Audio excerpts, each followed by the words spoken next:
자, 오늘 계속해서 누가복음 10장 29절로 37절 본문을 읽도록 하겠습니다. 그 사람이 자기를 옳게 보이려고 예수께 여짜오되 그러면 내 이웃이 누구니까? 예수께서 대답하여 이르시되 어떤 사람이 예루살렘에서 여리고로 내려가다가 강도를 만나매 강도들이 그 옷을 벗기고 때려 거의 죽은 것을 버리고 갔더라. 마침 한 제사장이 그 길로 내려가다가 그를 보고 피하여 지나가고 또 이와 같이 한 레위인도 그곳에 이르러 그를 보고 피하여 지나가되 어떤 사마리아 사람은 여행하는 중 거기 이르러 그를 보고 불쌍히 여겨 가까이 가서 기름과 포도주를 그 상처에 붓고 싸매고 자기 짐승에 태워 주막으로 데리고 가서 돌보아 주니라. 그 이튿날 그가 주막 주인에게 데나리온 2를 내어 주며 이르되 이 사람을 돌보아 주라.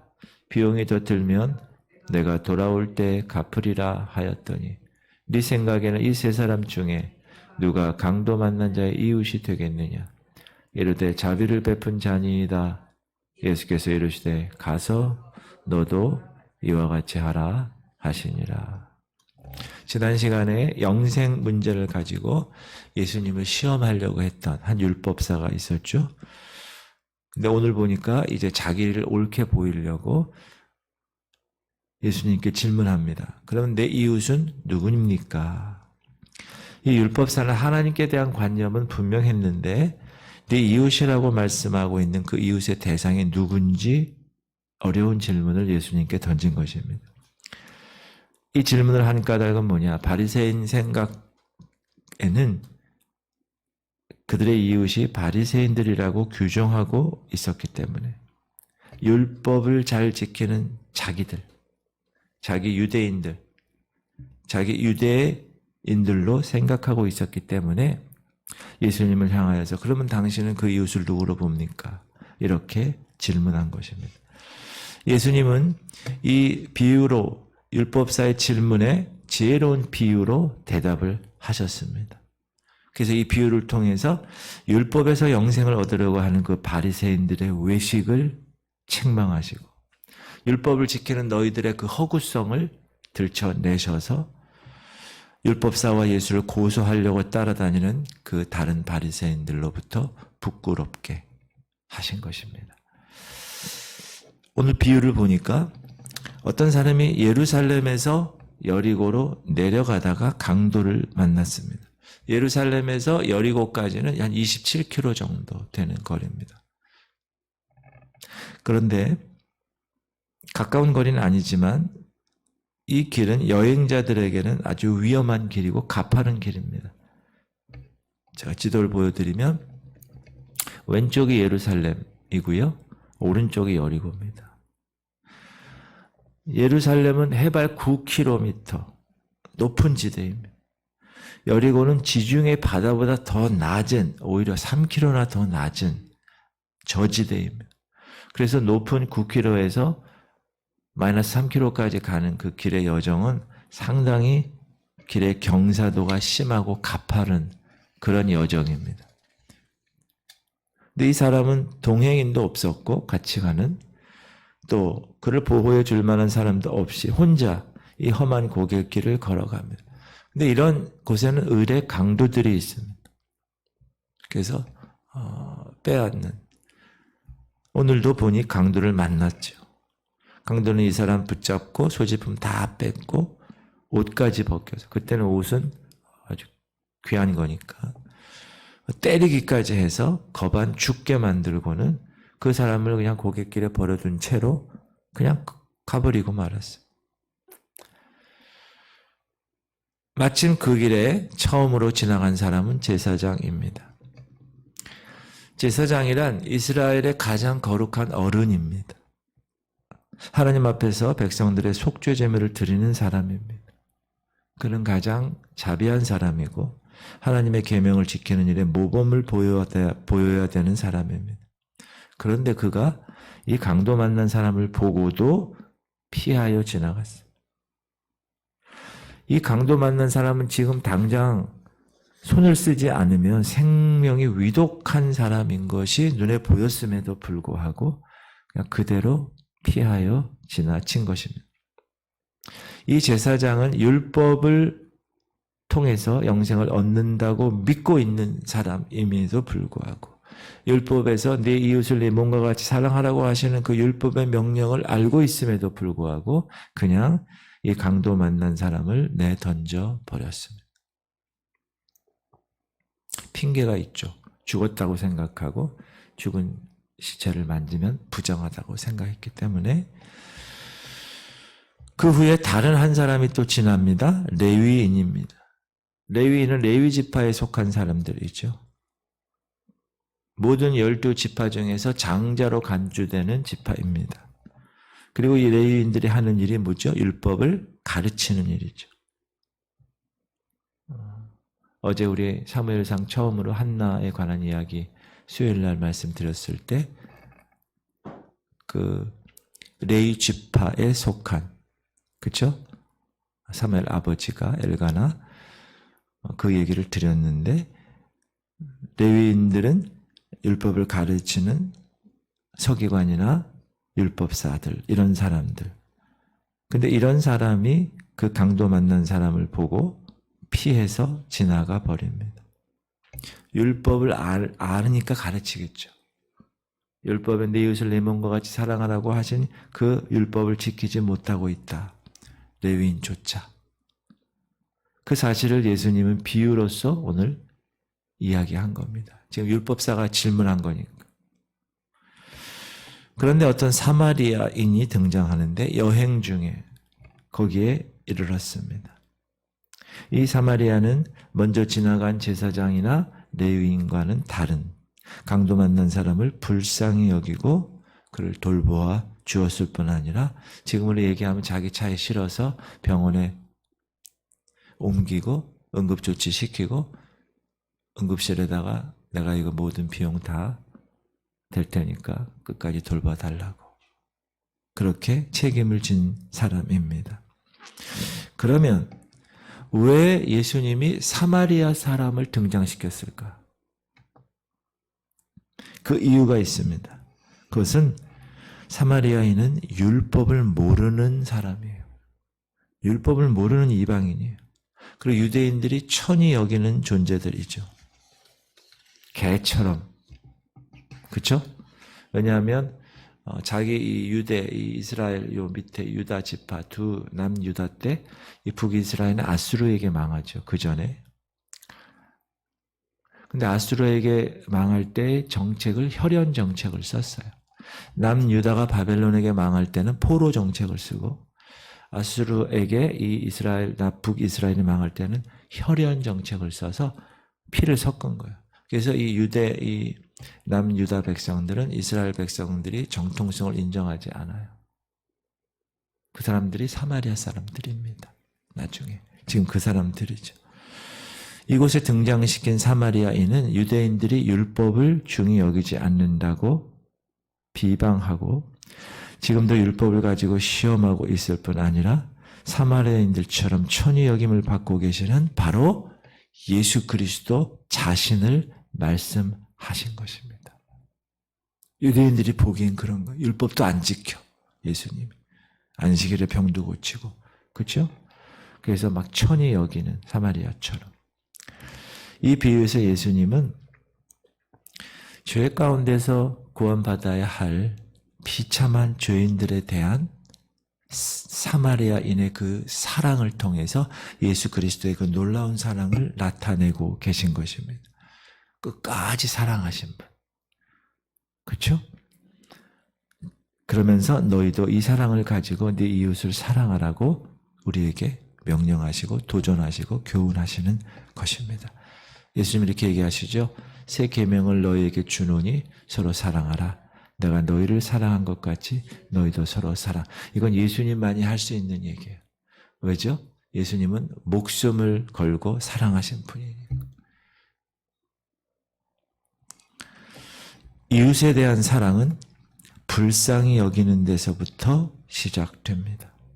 제사장이나 레위인이 강도 맞는 사람을 그냥 지나쳐버린 이유는 그 두 사람에게 있어서 이 강도 만난 사람에 대한 긍휼한 마음, 불쌍히 여기는 마음이 없었기 때문입니다. 그러나 이 33절 보니 사마리아 사람은 그를 불쌍히 여겼다고 이야기합니다. 어떤 사마리아 사람은 여행하는 중 거기 이르러 그를 보고 불쌍히 여겨. had compassion on him. 그래서 요즘 차인표나 이런 크리스찬 연예인들이 compassion이라는 그 단체를 통해서 긍휼 사역을 하는데, 여러분 compassion이라는 게 긍휼함 이런 거예요. 불쌍히 여기는 마음. 죄인에 대한 하나님의 사랑도 그 죄인이 불쌍하니까 그 사랑이 시작된 것이죠.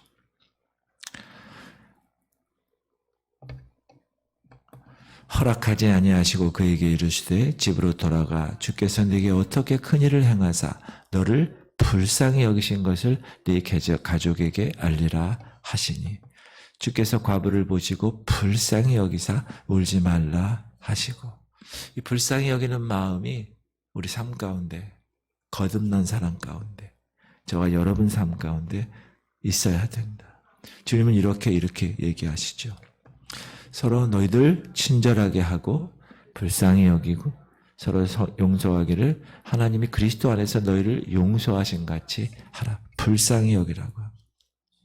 불쌍히 여기는 마음을 갖는 것은 정말 귀한 일이다. 그리고 불쌍히 여기는 데서부터 사마리아 이 사람은 강도 만난 사람에 대한 사랑이 시작됐고, 그리고 불쌍히 여겨서 가까이 갔다는 거예요.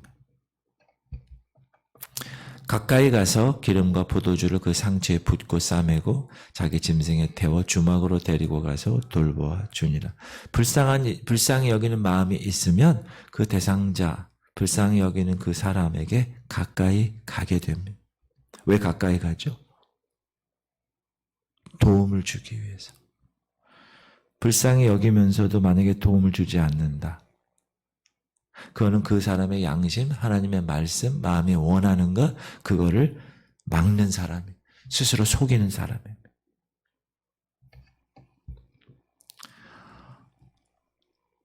근데 이거는 자기가 천성적으로 그런 불쌍히 여기는 마음이 있는 사람이 있고, 거듭났을 때 하나님께서 주시는 은사 중에 하나들일 수 있고, 또 내가 열심히 하나님의 사람으로 노력하면서 그것을 유지하는 그런 방법도 있습니다. 제가 예전에 교회에서 송영교회에서 사역하는데 그때가 새벽이었어요. 그때 이제 찬양 팀들하고 새벽에 찬양 인도를 하는 거예요. 아마 부활절 새벽 연합 예배인 것 같아요. 그러니까 바쁘죠, 새벽에. 그 전에 와서 이렇게 세팅을 해야 되니까. 그런데 그 교회에 이렇게 들어가는 골목이 있어요. 골목이. 차들이 이렇게 다 파킹돼 있고 새벽이니까. 그래서 제가 착 골목으로 들어가서 착 가는데 차 한 대가 시동이 켜진 상태로 있는 거예요. 그래서 아는 거야, 앞을. 그래서 빵빵한 것도 인기척이 없어. 그래서 나가서 보니까 그 차 안에서 술이 이만큼 취해가지고 잠깐 자고 있는 거야, 거기서. 그래서 제가 그러면 이쪽에 갈 수가 있게 돼서 이렇게 해가지고 갔어요. 저는 그것으로 끝났어. 근데 우리 그 찬양 팀원 중에 남자분 한 집사님이 이제 저보다 한 5분 정도 늦게 그 길을 똑같이 걸어온 거예요. 걸어왔는데 그 사람에게, 그 사람도 똑같이 이제 막힌 거죠, 차가. 딱 와보니까 이 사람이 자고 있는 거예요. 근데 그분은 어떻게 했는가? 깨워서, 여보세요, 여기서 자면 어떻게 해요? 그렇게 하고 깨워가지고 그 사람을 보냈다고 그러더라고요. 그걸 내가 어떻게 알았냐 하면 나중에 그분들하고 이제 성경 공부 모임이 있었거든요. 그 찬양 팀들하고. 근데 그분이 이렇게 나누다가 그 얘기를 하는 거예요. 제가 그때 무슨 생각을 했냐 하면, 내가 제사장이나 레위인 같은 사람이구나. 그러니까 저는 그 사람에 대한, 그 술 취한 사람에 대한 긍휼함 없이 빨리 사역 때문에 나는 가야 되는 거야. 이 제사장이나 레위인도 사역 때문에 갈 수도 있었겠죠. 그렇죠? 근데 그 집사님은 문 집사님이에요. 그 문 집사님은 가가지고 깨워서 그 사람을 집으로 보낸 거죠. 제가 무슨 생각했냐면 속으로 너무나 부끄럽다 생각이 들었어요. 야, 성경에서 나오는 이 선한 사마리아 사람의 비유가 너무나 똑같다 생각이 들은 거예요. 그래서 지금도 제가 그 생각을 하면 내 안에 불쌍히 여기는 사람을 불쌍히 여기는 마음을 계속 생각하며 가져야 되겠구나. 기도하고 있는. 지금 이 사마리아인도 불쌍히 여기는 마음이 있으니까 강도 맞는 사람에게 가까이 간 거예요. 도움을 주기 위해서. 흔들어서 깨워서 집으로 보내든지 회사로 가든지 뭐 이렇게 한 거죠. 이웃에 대한 사랑은 실천의 사랑이어야 한다라는 사실이죠. 사마리아인은 기름과 포도주를 그 상처에 붓고 싸매고 자기 짐승에 태워서 주막으로 데리고 가서 돌보아 줬을 뿐 아니라 2데나리온 돈까지 주고 더 소용되는 여비까지 내가 주겠다고 약속을 한 것입니다. 사랑의 첫째 조건은 뭐냐? 생각으로만 하는 것이 아니고 행함이 있어야 된다. 실천을 해야 된다. 불쌍한 사람을 보면 어떻게 합니까? 줘야 되는 거예요. 그 사람이 밥을 못 먹었어. 줘야 되는 거예요. 요즘 개들을 많이 키우는데 개를 버려지는 개들, 방치하고 유기하는 유기견들이 점점 많아지고 있고 학대하는 그런 경우도 있는데 불쌍히 여기는 마음도 사람의 뿐만 아니라 개까지도 요즘은 그런 생각을 제가 많이 들었어요. 그리고 야고보서에 보면 선을 행할 줄 알고도 행치 않으면 죄라고 그랬어요. 그래서 그 사건 이후에 저는 계속 생각하는 하나님 저에게 사람을 볼 때 긍휼히 여기는 마음을 주시옵소서. 여러분도 긍휼히 여기는 마음을 갖고 오늘 하루 더 하나님을 의식하며 살아가시기를 주의 이름으로 축원합니다. 예수님이 이 비유에서 과연 우리의 이웃이 누구인가 정의해 주고 있는데 내 이웃이라는 것은 어느 한정된 범위를 초월하고 있다. 그 범위를 초월해야 된다. 여러분이 생각하고 있는 그런 것들을 초월해야 된다. 내가 가난한 사람들, 내가 돌보아 주어야 할 가난한 사람들을 이웃이라고 말씀하고 있습니다. 우리 주변에는 항상 이런 가난한 사람들이 있습니다. 왜 그런지 아세요? 하나님이 그 가난한 사람들을 우리 앞에 보내시는 것입니다. 이때 우리가 제사장이나 레위인처럼 피하면 안 된다. 저 같은 경우 예전에 이제 사역할 때